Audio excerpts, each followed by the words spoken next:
Vuur op die water, geskryf deur Hester Steenkamp.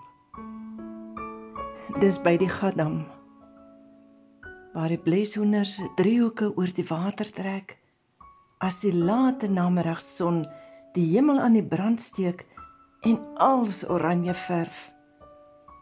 En die gabbabosse en witgatte ongemerk van groen en bruin na swart silhouette verminder.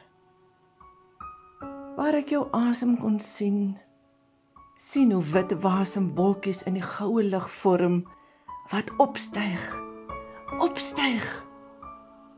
wegraak. En jou deel maak van die atmosfeer, waarin ek en die bleshoenders en die veldplante ook leef.